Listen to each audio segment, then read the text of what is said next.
Hokies beat BC last Thursday night in a romp, 42-21. You look at that score, Sam, and you're saying, wow, man, Hokies kicked butt, probably didn't have to sweat it much at all.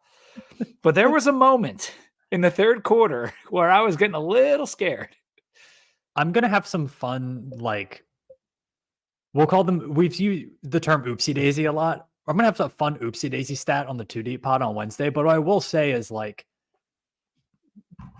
Boston College, that game kind of fell into their lap a little bit. And I think Bill O'Brien as a coach had kind of given up by some decisions that he had made. And that's just classic funny college football. Removing myself from the game, kind of classic funny college football. Yeah. But I was overall Tech dominated that game. I think in terms of net success rate, it was the 5th highest in the country last week. Tech dominated that game start to finish outside of 2 turnovers on their own half of the field. And some outstanding individual statistic performances with the Bhayshul Tuten 266 rushing yards, which broke the school rushing record, a record that me, Brett, and Robert had talked about on the Thursday night history show we did just last week. And we had said in the show, we are hoping for some memorable moments. Well, boy, did we get them, because Tuten was very close to breaking the record late in the game.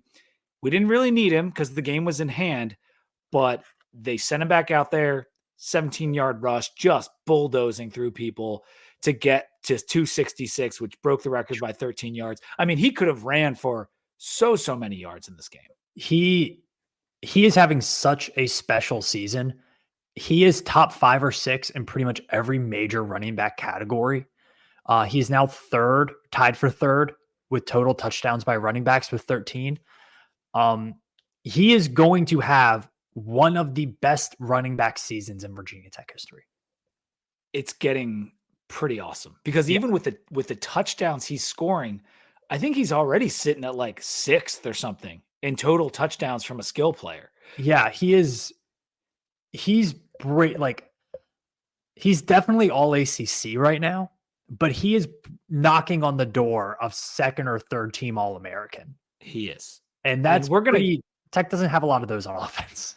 No, and I want to go more into the records he's broken, the pace that he's on going down the line here, more on the 2 Deep show. We'll cover that there. But I do have to talk about the 4 sacks for APR to give him 11 on the year. He is tied for the nation lead. Now, the other guy has played one less game. That's fine.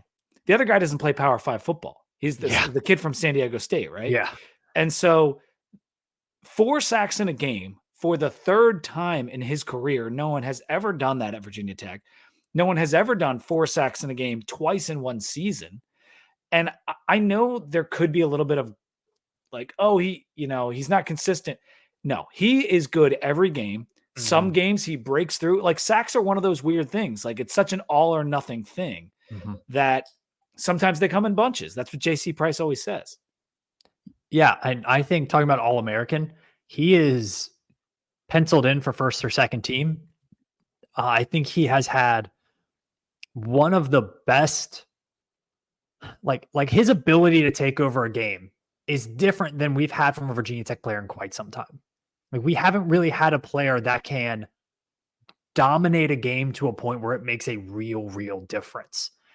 And to see him do that for the 2nd year in a row as a transfer portal guy, I think it's just been phenomenal. I think he made himself a lot of money last night. For Thursday night. Yeah. And so he's a little bit undersized for a true edge rusher in a 4-down lineman scenario, but he could be one of those hybrid edge outside linebacker guys that they like in the NFL now. He's just got a nose for the football. He's relentless. He's got a lot of moves to him. He looks really good. It's funny because that was the same issue with Corey Moore, right? He wasn't exactly defensive end size, and he didn't have a long. He's much bigger than Corey Moore, though. Exactly. That's kind of where I was going with that. He'll have a future, especially with how they use them nowadays. There's all different ways to get a guy with that rushing ability involved. To go back to Tuten, great stage for him to go off because he's undersized for a running back, 29 NFL scouts in the stands, according to David Cunningham. This is one of those things that it really helps your draft stock because you can put together stats. You can be as good as we know you are, but sometimes people need to be ready to watch you and have eyes on you and be like, holy crap, this guy's unbelievable. Yeah, and it's also he's doing it as an all-purpose back, right? Like he's doing the kick return, not as much this year, but like people know he can return kicks. He's been a much better receiver. How about the this catch year. for the touchdown?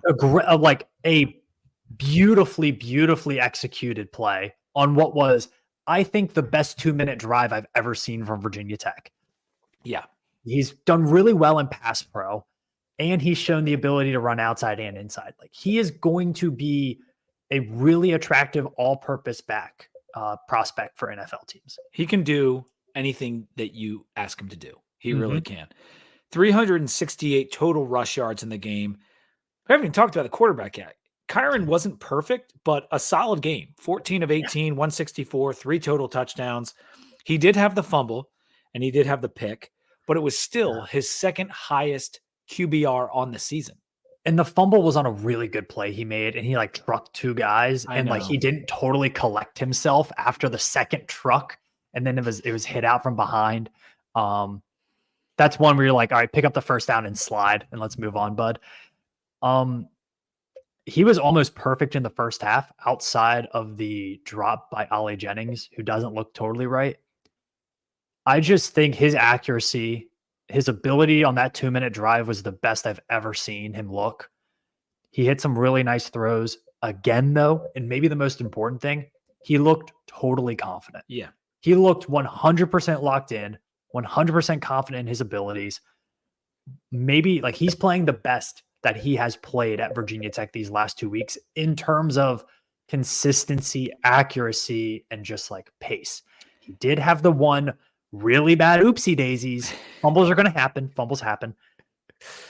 He had the bad oopsie daisy play that you can't have. All right. So is it oopsie daisy? Is it whoopsie daisy? Is it uh-oh?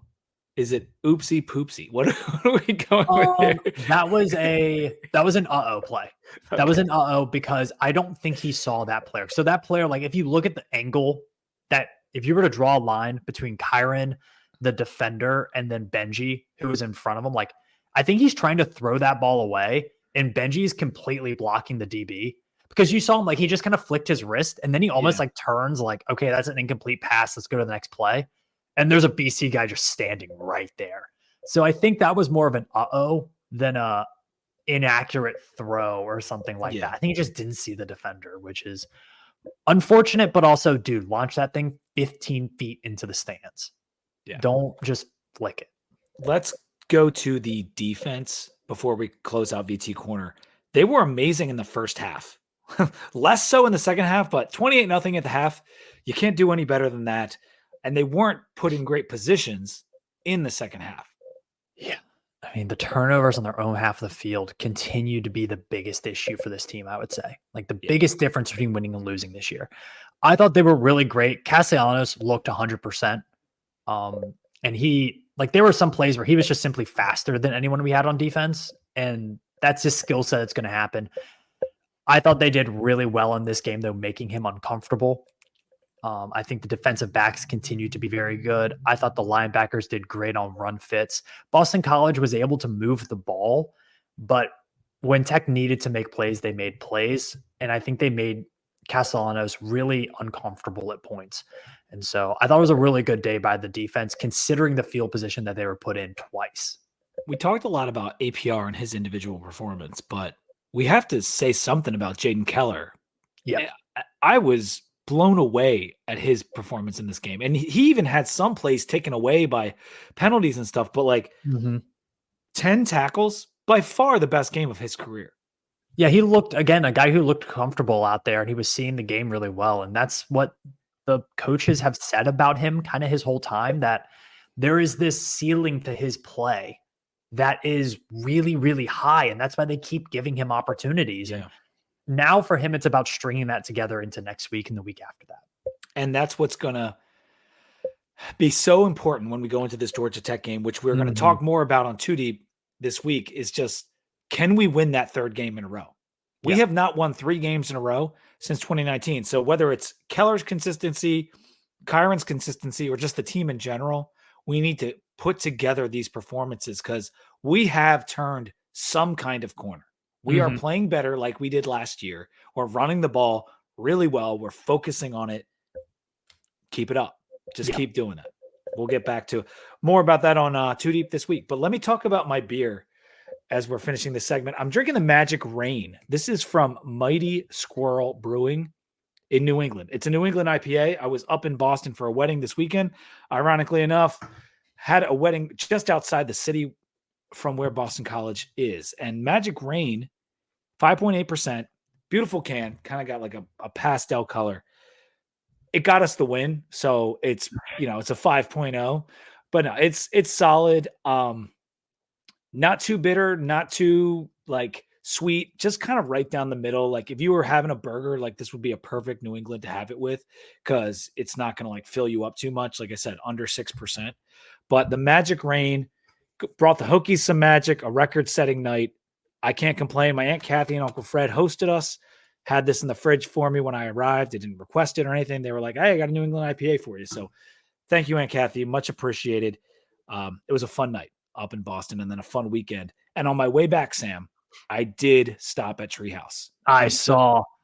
So I'm having some of that on our show, which I think we're going to record tomorrow night, correct? We are recording tomorrow night. I'll have a pretty fun beer for that one too. I'm excited.